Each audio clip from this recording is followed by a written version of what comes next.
Oh, man, what is up, everybody? Happy Thursday and happy Hard Rock Lunchbox to ya.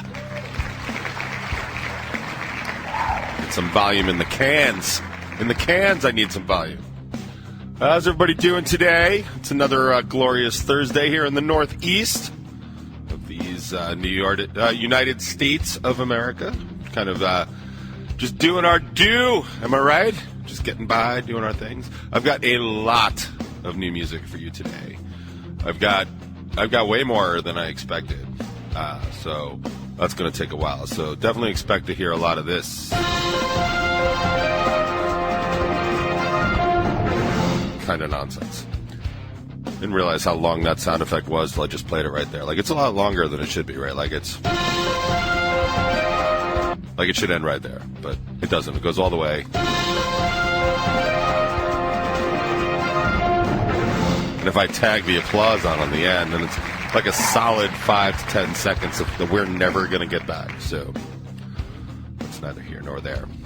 So I want to thank everybody for joining in the chat and joining just auditorially, audio, whatever. Thanks for being here today. I'm still filming the top 20, as I was saying. Like, I do have a show, an actual show on Strangerhood TV, and not everybody can get one of those.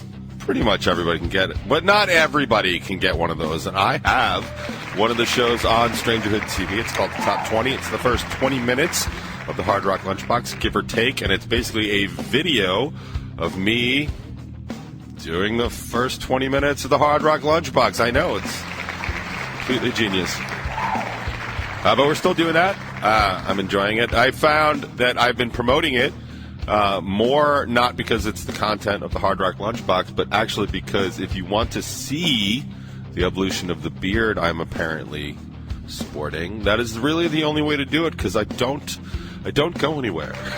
So I cannot be seen unless you're at the occasional Speedway or actually in Revel 9 or play soccer. For South Huntington Girls Soccer, there is really no way to actually see me other than that. So hop on over to Stranger TV and check out that show, plus all the other great stuff they have out there. Chris Waterbury has a really good Jammin' with a Stranger this week. He does Roundabout from Yes, which is like an odd choice for like this generation, but god damn it, what a good song. So check that out. And of course, Bacon is my podcast every Monday. And now that promo plugging nonsense is out of the way, there's something I want to talk about. Something kind of serious, and I haven't really formulated how I want to talk about it. So it's going to be one of those times where we just sort of hang out together, and I just brain vomit all over you, and that's what we're going to do, and that's how we're going to start the show today. So basically, no different than most other shows. So here's the deal. I had an interview last night. I don't do a lot of interviews anymore, and like, I wish it were more about like, oh, no autographs, please. No, it's because it's not that. Like, I love doing interviews. The reality of it is I don't have a lot of time. Time right now is probably my most precious commodity. As I've said a few times over the course of the year, like, I realize there's been a huge economic downturn. Lots of people are out of work, and I'm not trying to sound like a dick, but where I am and what my field is doing really well. Like, a lot of the tech industries have really, really ramped up what they're doing, and I'm right in the middle of that. So I'm super grateful for that. It's good for me personally. It's good for my family. And it's good for, things that I throw money at, like, like my band and charitable causes that I donate to and all that sort of stuff. So I'm really super grateful, but it's a tremendous amount of time. It's probably the most steady overtime, for lack of a better word, that I've been doing in, probably 10 years. So it's kind of it definitely takes time for me all the time, like physical time, and then I'm tired from that. And like, I don't know. I mean, anybody that knows me personally knows, like, I kind of get a little amped up when I do interviews and stuff like that. I like to talk. I like to talk about stuff that I like to talk about, too. I get excited. That's why whenever I was talking, like, all politics and stuff, like, or like, you know, moral kind of things, and like things that were going around here with the lockdown vis-a-vis bans and stuff like that. Like I'm passionate about those, so I can speak like hella a lot, and I get really excited and amped up and stuff. But so it takes a lot out of me, is my point. If I didn't have my day job, or had a less busy day job, I would do more of them. When I did press for the Reality Crush, I probably did anywhere from like 100 to 200 interviews, probably closer to the 200, because I was doing a lot of internet radio, I was doing a lot of print stuff, or internet print. I mean, what do you even call that? Whatever. But anyway, I did a lot more of those, and I liked them, but they definitely burned me out, and I wasn't able to do anything else. So this time out, I'm just not doing as many, mainly because I'm not kind of going after them. So what I am doing is I'm doing the interviews that people that I know, like, well, or personally, are asking me to do. And it's been a lot of fun doing that. Like, it's not probably the best way to go about promoting the new record, but as it turns out, even when I do have an interview, I tend not to promote the new record anyway, so lose-lose for me here. But last night I did an interview with the After Hours Review, and I've wanted to do that. Like, I didn't know, like, it wasn't like an active, like, man, I want to do that. Like, it was just like, I've known those guys for a while, and they're really good. Like, Dan's been doing it a long time, and Veronica's kind of new to it, but she's definitely part of it, and she's stepped into it. And they do a lot in terms of sharing music. Like, if you don't follow them on Instagram, you probably should. But you, like, they do a lot in terms of sharing music. They write reviews about new music. They tend to post, like, new music. Like, there's a lot of things, a lot of people that do that kind of stuff, right? And I always take note of all those people that do things. And so when they have, like, some sort of promo or press outlet, like, it's important for me. Like, they've shared my stuff. Like, I would like to help them out and do promo on their stuff. Like, it works for me to have a venue and a format to promote my record. It helps them because people that are interested in anything that Revel 9's doing or anything that I'm doing will check them out, and maybe they'll see some of the other stuff they do, and everybody wins. Like, we all do better when we all do better, right? Like, that's the whole basis of that whole sandbox mentality, right? It's not crabs in a bucket pulling each other down. Like, we're not fighting, you know, over some, you know, mythical record deal that nobody's going to get. I mean, that's kind of like the old model, right? And you've seen me rail against that for years. You've seen me call bands out for doing that. Like, that doesn't exist anymore. Things got way better when everybody just settled down and checked their egos and were like, cool, let's work together. So when everybody does better, everybody does better. And that's my model. And I do my best. I'm not perfect by any means. I do my best to try and conduct my business that way. But that being said, I was actually looking forward to this interview. It was a good interview for me. It was a live stream, first interview I've ever had that live streamed to Twitch. So, like, you know, the gamer people I know, or you know, the father of, for example, would check it out on Twitch. That's kind of cool to me, and I like that kind of stuff. But I also thought it was going to be somewhat interesting because, as well as I know Dan and Veronica, like, I don't know Dan and Veronica all that well, so it's just ripe for questions maybe that I haven't answered in a really long time, like, where did the name Revel 9 come from, stuff like that. Like, I haven't been asked that in years, because everybody that's interviewing me this time around has interviewed me before, so they kind of know that story. So that was kind of fun to go back, and I hope that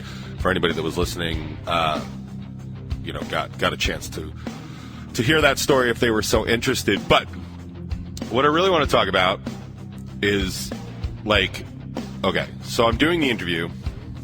Now, the way I've set it up, now, if you're watching this on the Top 20, which it'll be out in 2 weeks, like, the visual will probably help. Like, I actually face this way because that is where I have my laptop, and then my Hard Rock Lunchbox computer is in the background. It's an easier background. As you can see, the background here is, like, not exactly the best background. I will say that I've shifted the camera angle, so now I have more bass than I have guitar, so it's like, you know, kind of working on the mix, as it were. But it's not the best backdrop, but, like, it just, how appropriate is that for me? I mean, it just, like, yeah, okay, great job, DJ. Do 45% of the effort. Fantastic. But when I turn it this way, at least get the black backdrop, so It looks a little more professional. And I am sitting in front of an actual mixing board, so it is kind of appropriate. So I do that. But I'm looking this way, away from my computer, but up here on my computer, same as with the box, is where the chat is. So yesterday I was doing it. There was like this whole comment feed, and I had it up, but I can't really see it because I am... Like, it's not like I'm not looking them in the eye because I am kind of virtual, but, like, I do kind of face the camera and pretend virtually like I'm looking them in the eye while we're having a conversation. It's just how I was raised. But so I would only glance up every now and then at the comments. I couldn't really stop and answer them because I was in the middle of the conversation. But I just want to point out, like, how very nice it was to actually turn at one point and see, like, so many people in there. I mean, these, like, you don't have to do that. Like, and they do, and I know that, like, nobody has to be there and nobody has to be part of it. And like, I can't even begin to express, like, just how grateful I am that people show up. Right? Like, I know it sounds like maybe a low bar to some people, but, like, it's really not. Like, it really matters to me that people show up. And even if I'm not the driving force, like, even if it's like, oh, yeah, DJ's doing a thing or Rebel 9's doing a thing or whatever, like, all my friends are going to be there, so I'm going to go hang out with them, and, like, you know, DJ can just, you know, F off or whatever it is he does. Like, I'm completely fine with that. Like, I'm glad that that I'm connected at all to this forum of people having a good time and doing cool things. And I will say that one of the funniest parts was I was in the interview and I was talking about the chat and how hella aggressive they are. And then I just kind of glanced up and I just saw the chat just totally going, like, all the members in the chat just having the time of their life, just talking about how great they are, and team chat and, you know, team up. And like, it was just, I was laughing my ass off at how funny it was. And even Dan and Veronica from After Hours were like, wow, that's quite a chat you've got there. And I was explaining the whole thing that Q did, where it was like Hard Rock Lunchbox with the chat and also DJ sometimes. Like, I love that. I love everything about it. Like, every single part of that is more than a reason to get up every Thursday and do this show to me. Like, it's just awesome. So what I wanted to really do is just say thank you. First of all, thank you to all of you that, you know, not only tuned in last night to make the interview, like, funny and fun and all that other stuff, but those of you that show up here on the chat or even just listen afterwards or listen while the show's going on and message me about stuff that's happening, you know, in the show. And, you know, thank you to everybody that turns up for, like, live streams that we do and, like, certainly live concerts and the unplugs that we used to do and we certainly will get back to. Like, I cannot express how grateful I am for those things. And I think it's super important and it's super humbling to just take stock of that as a person in this world and somebody that is on the receiving end of that sort of support, for lack of a better word. It's humbling, honestly, because the reality of it is, like, that's happening now. Like, that's happening right now. And that's fantastic and that's awesome. But I've also, and I'm not jinxing anything, like, please don't anybody, like, take anything what I'm saying personally, because this is definitely not about anybody that's here supporting me now, but, like, and the stuff that Rebel 9 does, but, like, I've been doing this a long time, you know what I mean? Like, Rebel 9 longer than the Hard Rock Lunchbox, but, you know, even if you just look around in the chat of the Hard Rock Lunchbox, like, these aren't the people that were here when I started it 7 years ago. These aren't even the people that were here, like, kind of halfway through, really.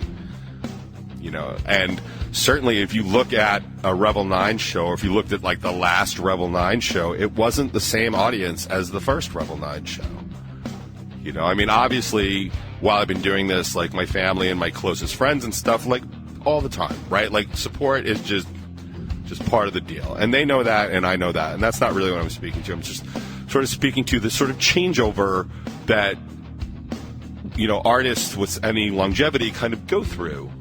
And it's kind of a thing. It's kind of like a mind F a little bit when you think about it in those terms, because, and this is going to sound really kind of like Fruit Loopy and maybe sad, but, like, I don't really want this to end.